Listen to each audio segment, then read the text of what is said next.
Hey, happy Tuesday. Welcome to Captive Audience. I'm Sunny Danforth. I'm filling in for Kevin as he is doing some traveling. And wow, has the last 4 days, the last 96 hours been crazy? It has. It's been crazy here in Oregon, and it's been even crazier uh, at the national level and international level with what has been going on. We're going to start in Oregon tonight, though. And in fact, I'll tell you, with our legislative session in the countdown, and actually the 29th on Sunday, June 29th, is the sine die. That's the end of the session per the Constitution. And, the signature bill, which is House Bill 2025, has been causing a lot of angst. But actually, before I get into House Bill 2025, I want to start with some good news. We're going to start this program tonight with some good news, and we're going to end it with good news. And the good news is the wildfire map repeal passed the House, and it is now headed to the governor's desk. So that's very good news because that wildfire map is disastrous for Oregon. And it has been, in my opinion, held up as sort of a little hostage kind of thing. And it's cost people insurance. They say, well, that the insurance companies, they're not going to look at this wildfire map. Well, let me tell you, they have, because homes have lost insurance due to the various versions of the wildfire map. So I'm very happy that the repeal of this awful map that is junk science. You can't even say it's on science, but it's absolutely junk science. And so I'm glad that that has been repealed. Now, as to House Bill 2025, I actually don't know. It was supposed to be voted on today, and I don't know if it was voted on today. So maybe somebody in the audience can tell me. And so there is, though, some Oregon House Republicans had boycotted the floor session on Monday. Others boycotted and that they did that on Monday after the committee transportation debate, which that got heated. And then also they did it today.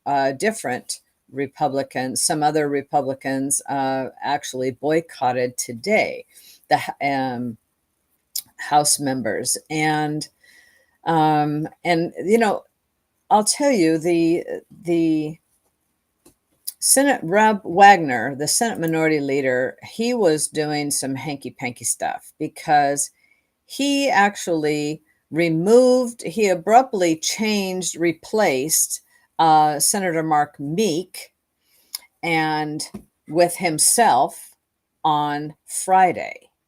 And then now he's removed himself and he has removed actually Gorsuch and Wagner removed from that same committee as the Oregon Democrats struggle to pass that road funding package. And that's so it's crazy, that doing this, I remember on Friday, I'm thinking they did this because it was to pass House Bill 2025 come hell or high water. It's getting out of this committee and it's going to get passed. Well, I don't know that they had the votes. And now today, when you have the Senate President Rob Wagner removes himself and Senator Chris Gorsuch from the committee after he had installed himself to replace Mark Meek. And Gorsuch needed to be removed after what had happened with the confrontation with Representative Shelley Beauchart Davis. So it's really very good that happened. And but truthfully, I do not know. And Oregonians are like holding their breath if that bill passed. It is, and in fact, I have a from the Oregon Senate Republicans. They say that Democrats say House Bill 2025. This is on X. Say that is what Oregonians need, but only 3% of the voters think roads are a top concern, and that is House Bill 2025 in a nutshell. A $15 billion tax hike that nobody asked for in the middle of a cost of living crisis. And in fact, in that poll, the number one issue of the people that participated in this poll was 17% are saying homelessness is the number one issue. Government mismanagement is number two at 14%, affordable housing 10, and roads and traffic is at 3, which rank behind another 12 other categories. So it's pretty low, and but I don't know if what's happened with that bill. Let's see. I'm looking to see, and I heard that Kathy, that House Bill 2025 had tolls. I did hear that it was going to be like sneaking tolls across that, and I don't know. Yeah, I'm reading your comments, Pam. You are absolutely right. And so let's talk about this homeless. I agree with this. Homeless people need to be off the streets and into treatment, except there was today, the Oregon lawmakers pass a $2.6 billion housing budget bill, but it actually cuts eviction prevention funding. And advocates fear that cutting those funds for rental assistance and legal aid could propel many Oregonians into homelessness. So they might be creating more homelessness by cutting, they cut, let's see, over the next, let me see how much they cut. They cut $100 million of the next 2 years for services, including rental assistance and legal services for tenants. And I'll tell you, the rental assistance, I want to say that that's like Section 8 housing. That's what I'm guessing it is. And it's important that people that need that, people that are handicapped, people that are in such financial dire straits that they truly, truly need it. Not the freeloaders. I'm not talking about those, but there really are people that do need this help. I have a very good girlfriend that is partially paralyzed, and she lives in Section 8 housing, has a nice place. And I think that that's great that we help out people in that position, because it's far better that she is housed than if she were to be homeless. That's not good for anybody.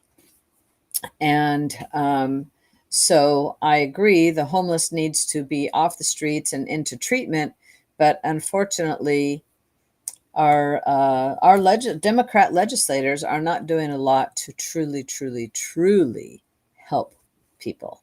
And then you have that measure, was it measure 11 that screwed things up? And then the legislator says, well, we kind of fixed this one. And, but it didn't. So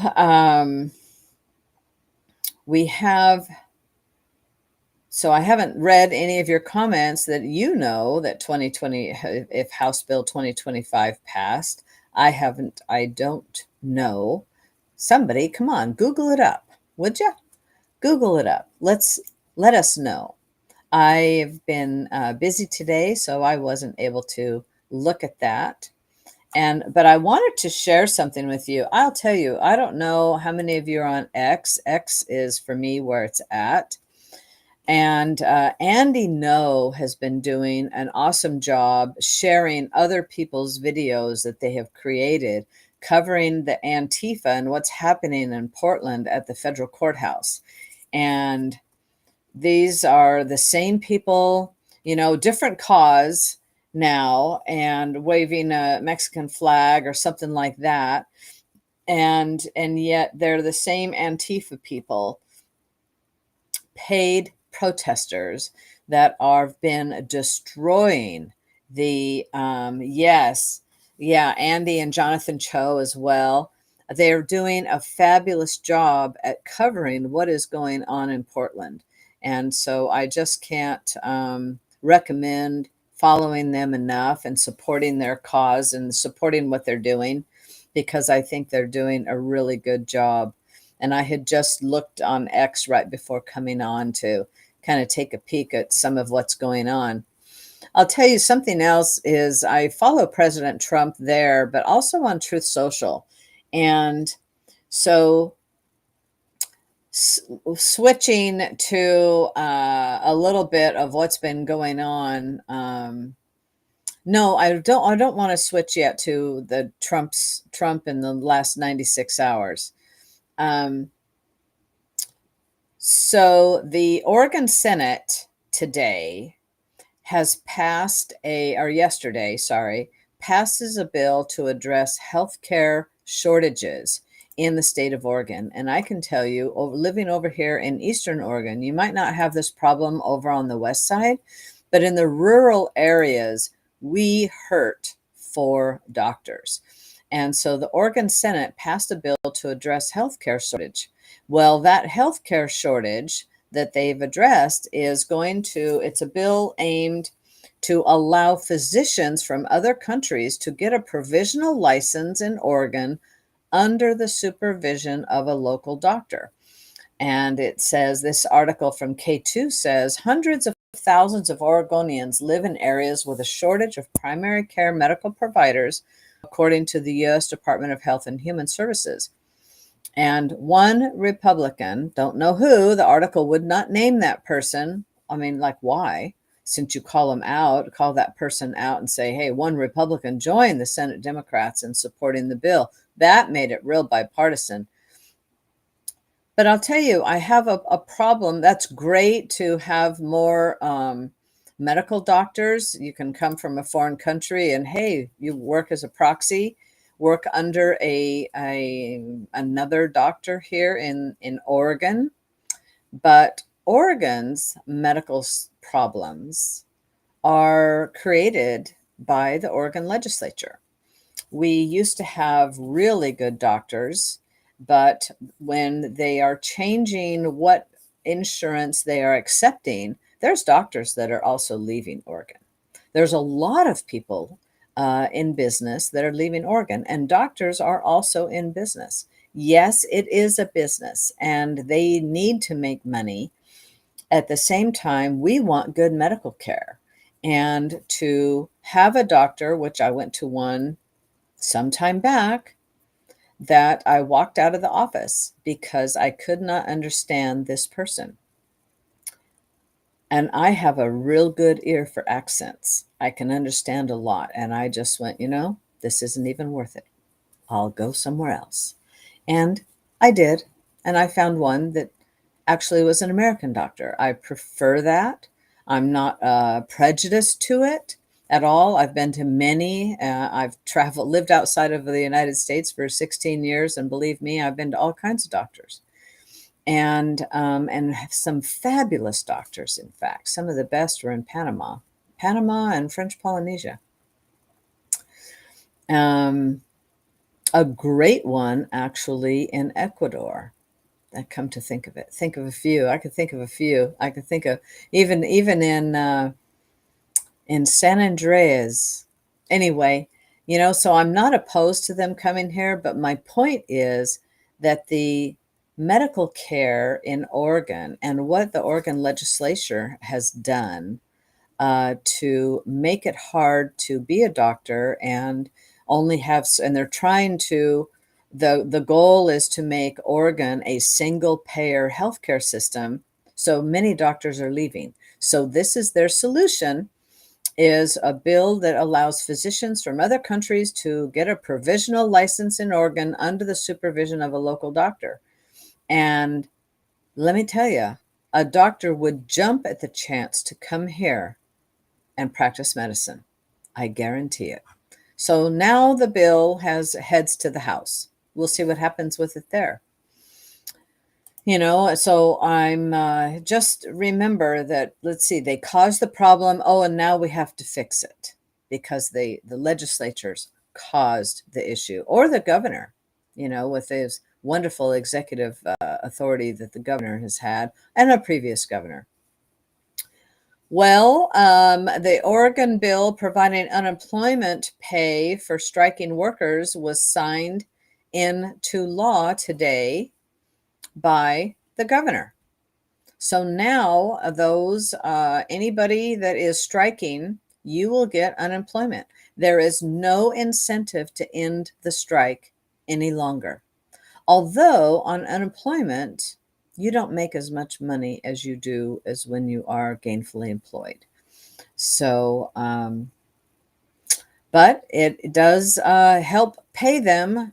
Teachers and other supporters had signs rallying crowds, for their teacher strike in Portland.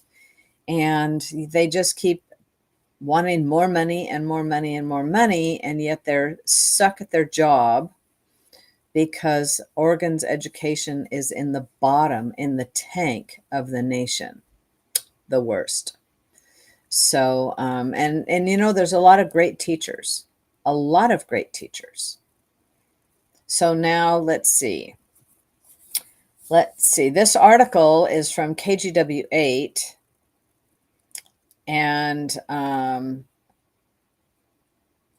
Washington State adopted measures spurred by a recent walkout by Boeing factory workers, hospital nurses, and teachers in the Pacific Northwest. So, this measure makes it the first state to provide pay for picketing public employees who aren't allowed to strike in most states.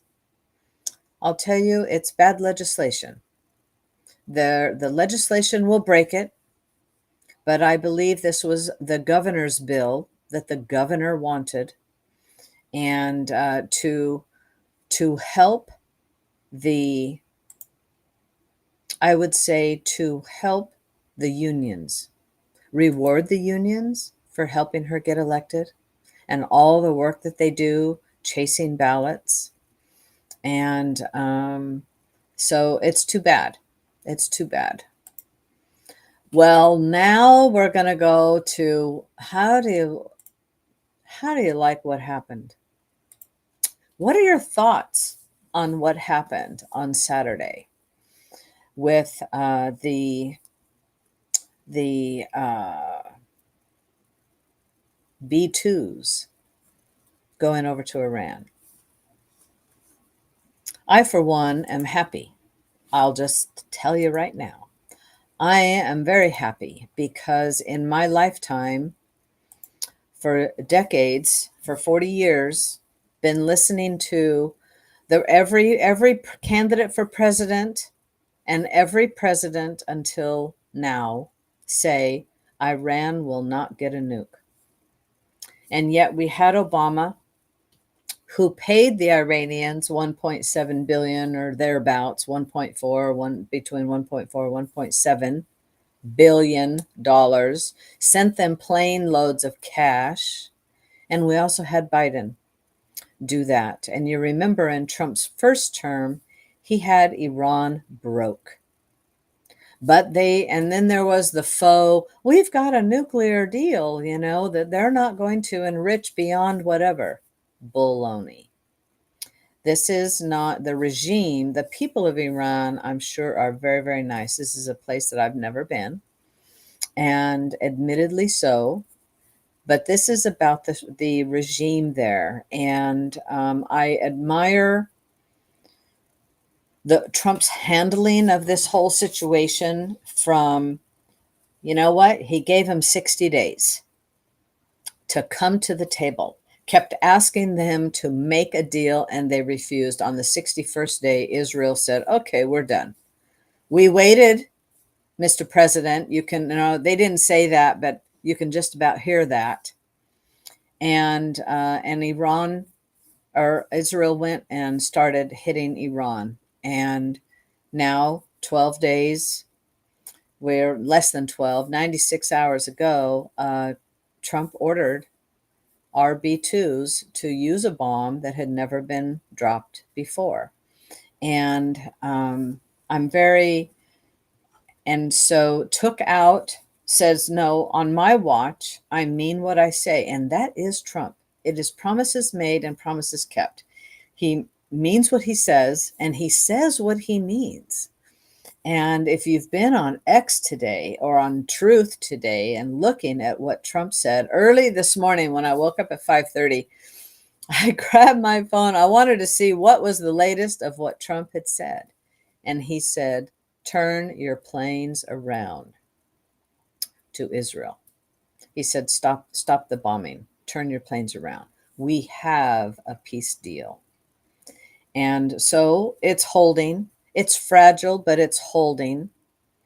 And many, many countries are breathing a sigh of relief over this. And what Trump is doing is absolutely remaking, I believe, showing the peace through strength. I elected him. I voted for him. I didn't elect him. I helped elect him. I voted for him for exactly peace through strength and the rule of law brought back to the United States. Because what we've had, and our border closed, those three things, that's to me the biggest deal. We have to have the rule of law and not these radical judges of what's going on. And our border has to be closed, but we have to have the United States needs to be respected. We are still the only nation that, even though we go to war somewhere, we're not occupying that space. We helped Japan rebuild.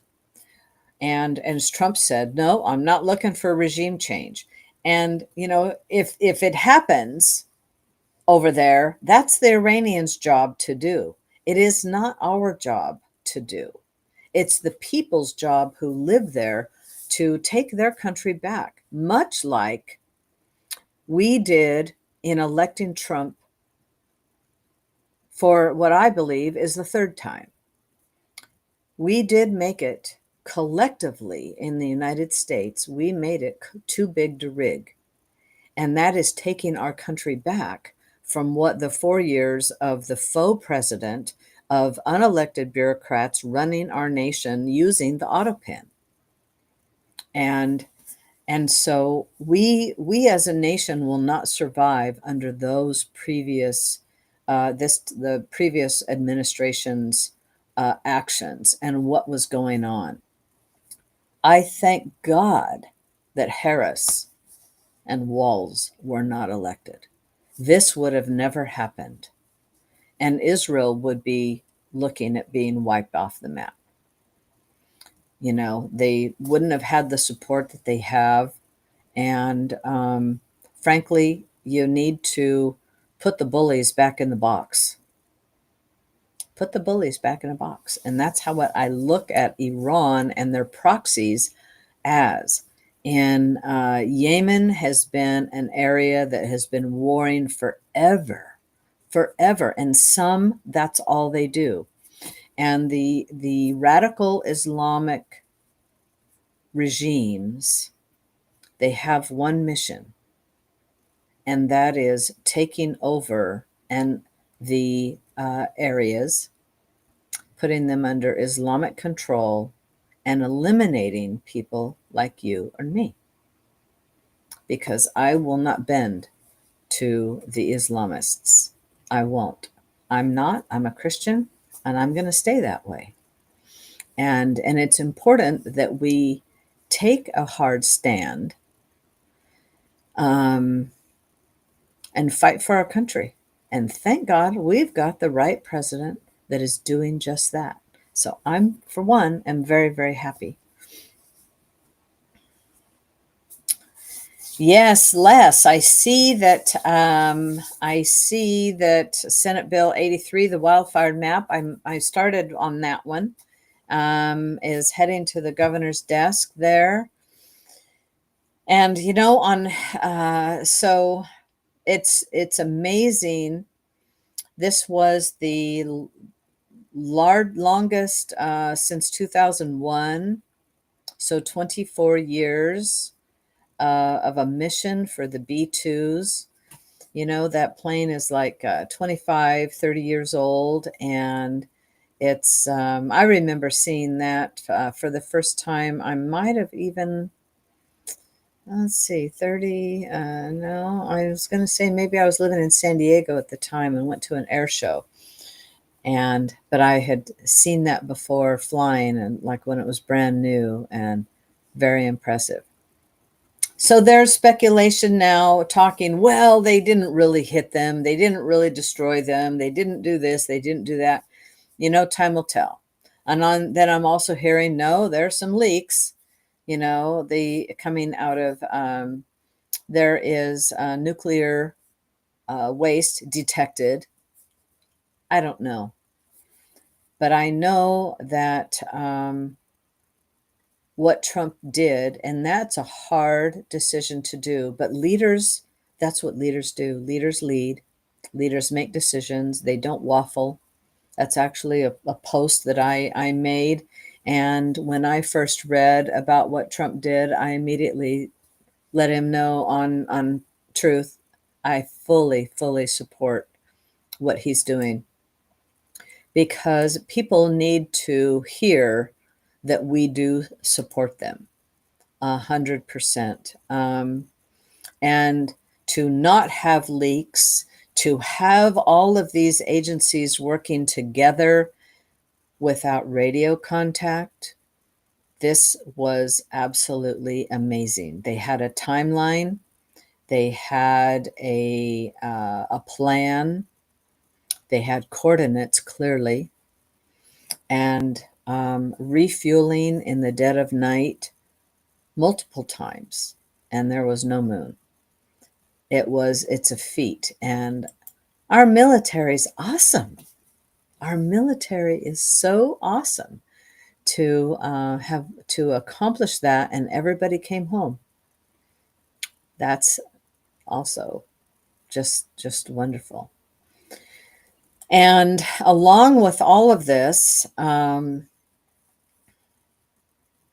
Israel has been doing a lot of hits, and there has been 9 of Iran's senior military leaders and 9 nuclear scientists eliminated. And as soon as a new military leader would get appointed, poof, they'd go out. And over in Iran, and even in some of the proxy areas, they have been rounding up people saying, you must be a spy, because I will tell you, Mossad, Israel has got the inside intel. They absolutely do, to have to know where these people are. I watched some kind of missile go into an apartment, boom, take them right out. And not cause, yes, it causes damage, but it wasn't like destroying the whole building. It was, I don't know if it was 1 or 2 or 3 units or whatever, but the person was eliminated. And it's the regime that's bad. It's not the Iranians or Persians. If you go to Persian in the diamond industry, a lot of Persians work in the diamond industry. And I can recall, I don't know, 30 years ago, going to, I was in LA, downtown LA, going to the diamond district, and my birthstone is diamond. And so my husband was going to get me some diamond earrings. And so we went there, and I remember asking a fellow, we went to 3 or 4 vendors there, And every single one I asked, I said, "Where are you from?" "Persia." They don't say Iran, they say Persia. And, it's the Persian Gulf. And I've heard some other commentators on the news talking about Persia, and I'm wondering if that would be something that they would take that name back. I don't know, and I don't know the history. Maybe tomorrow when I'm on with Dawn, I'll ask him about that. Um, he is the history guy, and that's not an area that I'm in history that I'm real familiar with. But so I just wanted to tell you a little about that. And then I have a public service announcement that I mentioned on Friday, and I wanted to make sure that I mentioned it today because there was um, a leak of a lot of passwords, and Apple, Google, Facebook, and other apps were all affected. Excuse me. Affected. And so you should change your passwords and put in two-factor authentication. I'll spit that word out. And so, which gives you an added benefit of security, an added level of security. So I definitely would do that.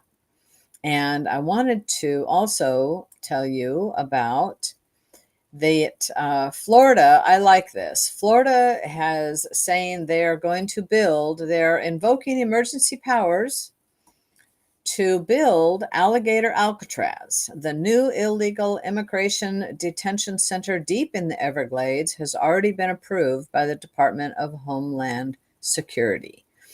And I'll tell you, that is going to be something else. Something else in the Everglades. Let's see, lots of mosquitoes and alligators and bad snakes. Why not? Sounds like a good place. It just sounds like a alligator Alcatraz. I like the name of it too, because we do need a place to hold people until they get deported, until they get processed. And I don't know, the Everglades are a fragile ecosystem. And so I don't know. I kind of picture like just pave some of it a little bit higher and then pitch tents, because I like Sheriff Arpaio's, Arizona, why don't we just go? You've got the salt flats. We have so many areas that this type of thing could be without disturbing the Everglades. But and pitch a tent. Sheriff Arpaio, he held the prisoners in his jail, put them in tents, had their pink boxers. It was men. Fed them bologna sandwiches, and it's not supposed to be nice. It's not supposed to be fun. It is supposed to deter people from breaking laws. And as long as you're providing for their care, it doesn't have to be Camp Snoopy, and making it easy on them. Jail and prison is not to be fun, actually. And so we'll see what happens there. We'll see what happens with the big, beautiful bill happening. And so that's about all I have for tonight, guys. I hope you have a great evening, and pass this on. Like and share, like and share, like and share. Pass it on. Have a super evening, and I'll be back tomorrow with Dawn. And who knows, maybe Reggie